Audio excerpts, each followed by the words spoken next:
Welcome to Gomathi's kitchen. நம்ம இன்றைக்கி பார்க்க போகிறது ரொம்ப ஒரு ஹெல்த்தியான கருவேப்பிலை சாதம் எப்படி செய்யலாம் அப்படிங்கிறது தான் பார்க்க போகிறோம்.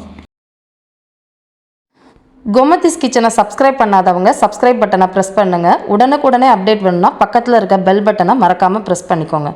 இப்போ கருவேப்பிலை சாதம் செய்கிறதுக்குன்னு பார்த்தீங்கன்னா ஒரு வறுத்து அரைச்சி பொடி செய்யணும். அதுக்கு ஒரு பேனில் 1 டேபிள் ஸ்பூன் அளவுக்கு நல்லெண்ணெய் சேர்த்துருக்கிறேன். இதில் 1 டேபிள் ஸ்பூன் அளவுக்கு முழு உளுத்தம்பருப்பு சேர்த்துக்கலாம். அதிலே 1 டேபிள் ஸ்பூன் அளவுக்கு கடலை பருப்பும் போட்டு கொஞ்சம் பொன்னிறமாக வர அளவுக்கு வறுத்து எடுத்துக்கலாம். இந்த அளவுக்கு செவந்ததுக்கு அப்புறமா காரத்துக்கு ஏற்ற மாதிரி நான் இப்போ 3 வரமிளகாய் சேர்த்துருக்கிறேன். கூடவே பார்த்தீங்கன்னா ஒரு 10 மிளகு சேர்த்துக்க போகிறேன். நீங்கள் காரத்துக்கு ஏற்ற மாதிரி மிளகோ இல்லை மிளகாவோட அளவும் கூட குறைச்சி சேர்த்துக்கோங்க. இதிலேயே கொஞ்சம் சின்ன சைஸ் அளவுக்கு புளி சேர்த்துக்கிட்டோம் அப்படின்னா கருவேப்பிலை சாதத்துக்கு நல்ல ஒரு ஃப்ளேவரோட டேஸ்ட்டும் நல்லாயிருக்கும். இதெல்லாம் சேர்த்து கொஞ்சம் நேரம் இந்த அளவுக்கு வறுத்ததுக்கு அப்புறமா நம்ம இன்றைக்கி ஒரு 1/2 கப் அளவுக்கு இந்த அளவுக்கு உள்ள கருவேப்பிலை இளம் கருவேப்பிலையாக சேர்த்துக்கணும். சப்போஸ் முத்தின கருவேப்பிலையாக இருந்துச்சுன்னா இந்த 1/2 கப்லேயே பார்த்திங்கன்னா ஒரு 3/4 அளவுக்கு எடுத்தால் போதுமான அளவு. அதிக கசப்பாக இருக்கிற மாதிரி இருக்கும் முத்தின கருவேப்பிலை அதிகமாக சேர்த்திங்கன்னா.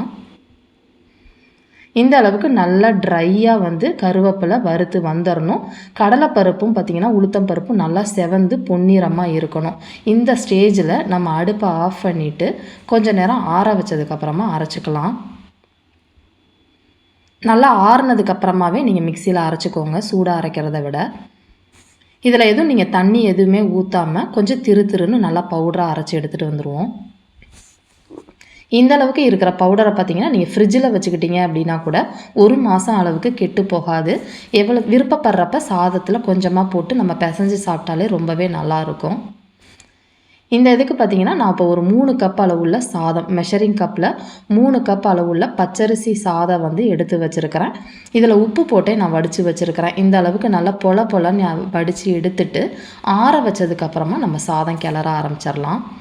சாதம் கிளறதுக்கு ஒரு தாளிப்பு கொடுத்து கிளறிக்கலாம். அதுக்கு ஒரு பேனில் நல்லெண்ணெய் சேர்த்துக்கோங்க. நான் ஒரு 2 டேபிள் ஸ்பூன் அளவுக்கு நல்லெண்ணெய் சேர்த்துருக்கிறேன். எண்ணெய் சூடானதுக்கு அப்புறமா ஒரு 1/4 டீஸ்பூன் அளவுக்கு கடுகு சேர்த்துக்கலாம். கூடவே 1 டீஸ்பூன் அளவுக்கு கடலைப்பருப்பும் சேர்த்துக்கோங்க. ஒரு 1/8 டீஸ்பூன் அளவுக்கு பெருங்காய பொடி சேர்த்துட்டு கொஞ்சம் கருவேப்பிலையும் கிள்ளி போட்டு நல்லா கடலைப்பருப்பு செவந்து வரணும். போட்டிருக்கிற கடுகு பார்த்திங்கன்னா நல்லா புரிஞ்சு வரணும். இது ரெண்டும் ஆனதுக்கு அப்புறமா ஒரு சின்ன வரமிளகாலேருந்து விதையெல்லாம் எடுத்துட்டு அதோட தோல் பகுதியை மட்டும் போட்டுட்டு கொஞ்சம் செவக்க விட்டுக்கோங்க.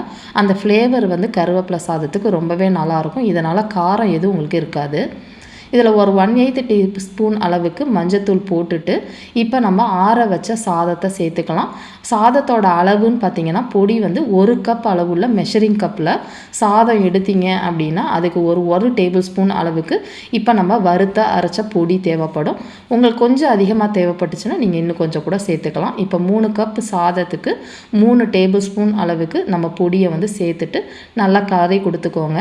இந்த மாதிரி ஒரு வெரைட்டி ரைஸுக்குன்னா கொஞ்சம் எண்ணெய் அதிகமாக இருந்தால் தான் நல்லாயிருக்கும். இல்லாட்டி கொஞ்சம் வரன்னு இருக்க மாதிரி இருக்கும். உங்களுக்கு தேவைப்பட்டால் இன்னும் கொஞ்சம் கூட நல்லெண்ணெய் சேர்த்துக்கலாம். சேர்த்துட்டு நல்லா கலரிட்டு இப்போ ஏற்கனவே நம்ம உப்பு போட்டிருந்தோம் அப்படிங்கிறனால உப்பு நான் இப்போ கொஞ்சமாக தான் போட்டுக்கிறேன், பத்தலைங்கிறனால.